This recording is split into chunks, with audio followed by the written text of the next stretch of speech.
Do you stand up, please.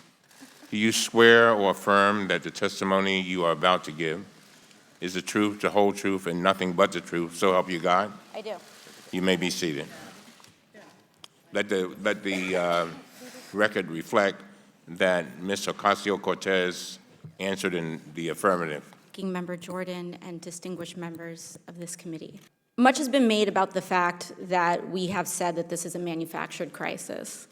And in many ways, it is manufactured in that it is wholly unnecessary. It is unnecessary to separate children from their families. It is unnecessary to have a policy to detain innocent women and families that have harmed no person and are legally seeking asylum in the United States of America. It is unnecessary to have a policy that calls children unaccompanied when they arrive with older brothers, sisters, and grandparents and treat them no differently than human traffickers. And in speaking of trafficking, it is completely unnecessary for this administration to choose to implement policies like metering and so-called remain in Mexico policies that dump innocent people in dangerous territories that puts them right in the crosshairs of human traffickers. Much has been made about CBP agents in this hearing as well, and these are the women that we spoke to. It's their handwriting. And while we are being asked to speak only to officers, we are not getting the accounts of migrants, of their treatment, of what they are experiencing. And so when these women tell me that they were put into a cell and that their sink was not working, and we tested the sink ourselves, and the sink was not working, and they were told to drink out of a toilet bowl, I believed them. I believed these women. I believed the canker sores that I saw in their mouths because they were only allowed to be fed unnutritious food. I believed them when they said they were sleeping on concrete floors for 2 months. I believed them. And what was worse about this, Mr. Chairman, was the fact that there were American flags hanging all over these facilities, that children were being separated from their parents in front of an American flag. You have to bring people in the room who can't be here. So I'm asking for Jacqueline. Who was age 7, from Guatemala, who died from sepsis while in our care. She was the same age as my son when I heard about it. Mr. Speaker, we do have a crisis at our border. It is one of morality.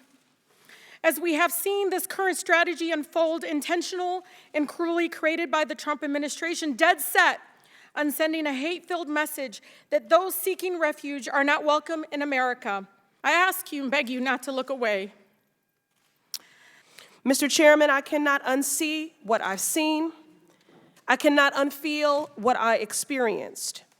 I refuse to.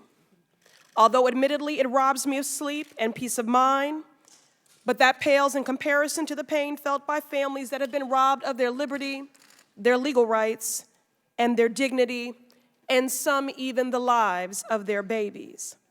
They had been separated from their families when their parents allowed them to be taken by human trafficking cartels. Months ago, while many of my colleagues were claiming that the border situation was a manufactured crisis, we were urging immediate action because the circumstances were horrible. They were overcrowded. They were horrible.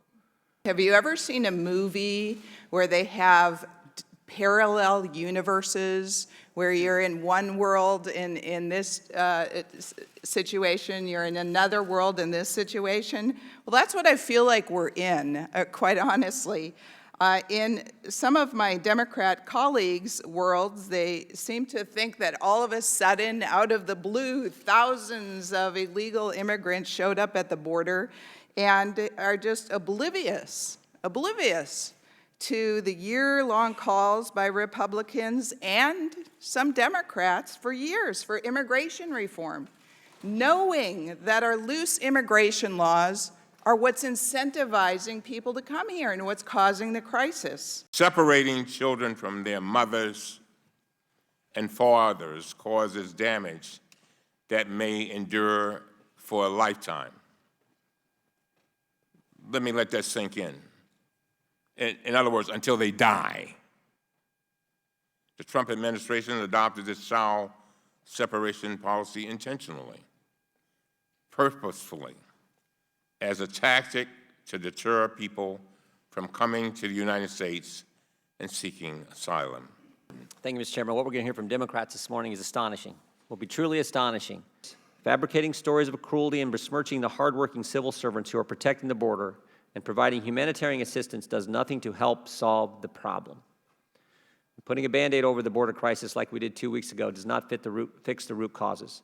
Democrats are serious about solving the border crisis, and let's address the Flores settlement agreement.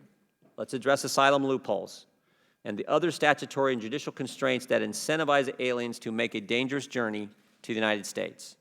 Make clear that I don't say the voiceless. Every person has a voice.